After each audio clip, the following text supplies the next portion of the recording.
ครับชื่อว่ากุ้มกินอยู่ในครอบครัวข้าวนี่เป็นต้นดอกนานาเรื่องเฮ็ดให้นั่น2 ต้นถึง2 ต้น 5วางได้นางบัวผันเป็นอีกครอบครัวหนึ่งที่นอนอยู่ในกลุ่มการส่งเสริมโภชนาการซึ่งในระยะก่อนโครงการเข้ามาให้การช่วยเหลือแล้วก็ได้แต่ไปเลาะป่าใช้เวลาเพื่อหาพักมากินแต่มาฮอดปัจจุบัน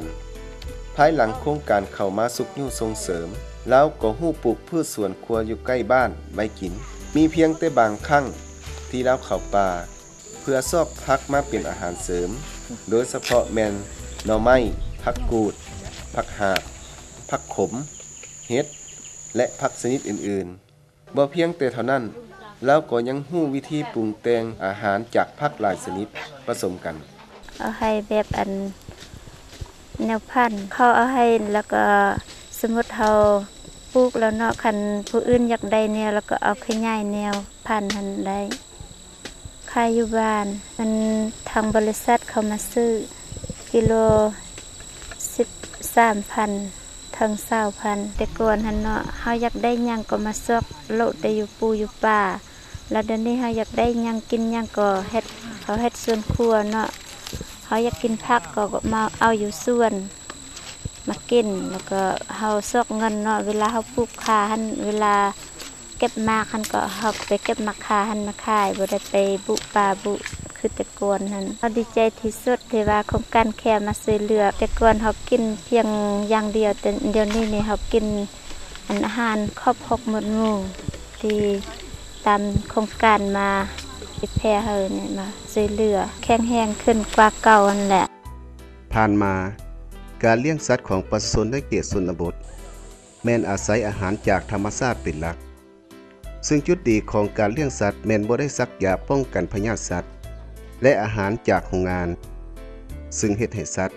ปลอดสารเคมีในระยะผ่านมาก็คือปัจจุบันอาหารจำพวกธาตุซีนที่ป้อนตลาดแม้นได้มาจากการเลี้ยงสัตว์แบบครอบครัวของประชาชนซึ่งรวมถึง 95% และ 80% แม้นได้มาจากการปลูกผักแบบครอบครัวต่อกับจุดดีดังกล่าวพวกเขาจะต้องได้มีการส่งเสริมชาวเกษตรกรในหลายด้านเพื่อให้ชีวิตการเป็นอยู่ของเขาเจ้าดีขึ้นเป็นต้นแมนการผลิตแบบผสมผสานการขยายแนวพันธุ์สำหรับพืชสวนครัวปรับปรุงวิธีการเลี้ยงสัตว์ด้วยการซักยาป้องกันพยาธิสัตว์การปรุงแต่งอาหารสัตว์จากธรรมชาติเพื่อเพิ่มผลผลิตและจะต้องได้ส่งเสริมให้ประชาชนสร้างสวนเครื่องป่าของดงเพื่อเป็นการสร้างรายได้ให้แก่ครอบครัวเวียกงานการคุ้มครองทรัพยากรทางธรรมชาติในอดีตยังมีบางบ้านที่บ่ได้ปกปักรักษาป่าและบางบ้านก็ได้ปกปักรักษาป่าให้อุดมสมบูรณ์ตลอดไปนอกนั้นผ่านมาหลายๆบ้านยังนำใช้เครื่องป่าของดงได้ดีและบางบ้านก็บ่ได้ดีต่อกับปัญหาดังกล่าวส่วนหลายแม้นได้รับผลกระทบจากภายนอกและการเพิ่มขึ้นของประชากรพร้อมทั้งการเปลี่ยนแปลงเกี่ยวกับการคุ้มครองกรรมสิทธิ์ที่ดินซึ่งเป็นสาเหตุเฮ็ดให้ป่าที่อุดมสมบูรณ์นับมือลดน้อยถอยลงถ้าเป็นดังนั้นในอนาคตภายหน้าลูกหลานของพวกเขาก็จะบ่มีอันให้กินเลยฉะนั้นจะต้องได้มีการนำเสนอระเบียบการใหม่ที่ได้รับการปรึกษาหารือจากประชาชนเพื่อมีส่วนร่วมในการปกปักรักษาป่าเพราะถ้าเฮาบ่อนุรักษ์รักษาการขาดสารอาหารก็ยิ่งนับมือนับเพิ่มทวีขึ้นดังนั้นทางทีมงานพวกเขาจึงได้มีการปลุกระดมชาวบ้านให้รักษาแหล่งธรรมชาติซึ่งเป็นแหล่งที่มาของอาหารเพื่อในอนาคตเขาจะได้มีอาหารกินตลอดไปขอยุ่งยากสำหรับทีมงานไปจะตั้งปฏิบัติเวียกงานโภชนาการนี่เนาะก็คืออันที่1นี่ยุ่งยากการเดินทางเนาะการเดินทางเพราะว่าบ้านเป้าหมายเฮามันจะเป็นบ้านที่ว่าทางไกลซอกลีก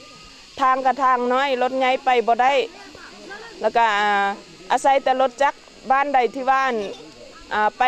บางเทื่อรถจักรก็ไปบ่ได้แล้วเฮาก็จะได้ย่างเอาภาษาเนาะยุ่งยากเรื่องภาษาการเว้า มันจะบางบ้านนี่ผู้หญิงจะเว้าภาษาลาวบ่เข้าใจจักคำเลย แล้วก็ข้อที่3ก็คือว่าการเปลี่ยนแปลงพฤติกรรมของชาวบ้านเนาะของเขาเจ้ามันก็จะเป็นการยุ่งยากบ่แม่นว่าเฮาจะเปลี่ยนมือ1 2มือละได้เนาะเฮาก็ต้องใช้เวลายาวเฮาจึงจะได้ตามคาดหมายของเฮา ถึงแม้นว่าพวกเขาจะเห็นหลายสิ่งหลายอย่างจากแขวงพงศาลีก็ตาม แต่ว่าประเทศลาวเฮายังเป็นประเทศที่มีฮีตของประเพณีและวัฒนธรรมอันดีงามประชาชนมีความรู้เกี่ยวกับการคุ้มครองป่าไม้และอนุรักษ์ทรัพยากรธรรมชาติพร้อมทั้งนำใช้ให้เป็นประโยชน์ด้านสิ่งแวดล้อมหลายบ้านหลายเมืองแม้นยังมีความอุดมสมบูรณ์เพราะฉะนั้นเพื่อสืบต่อเฮ็ดให้ทรัพยากรธรรมชาติมีความยืนยงจำเป็นต้องได้มีการร่วมมือและประสานงานกับหลายภาคส่วนเป็นต้นแม่นห้องการกสิกรรมและป่าไม้เมืองห้องการสาธารณสุขเมืองห้องการศึกษาเมืองและห้องการสหพันธ์แม่หญิงเมืองตลอดฮอดภาคส่วนอื่นๆที่เกี่ยวข้อง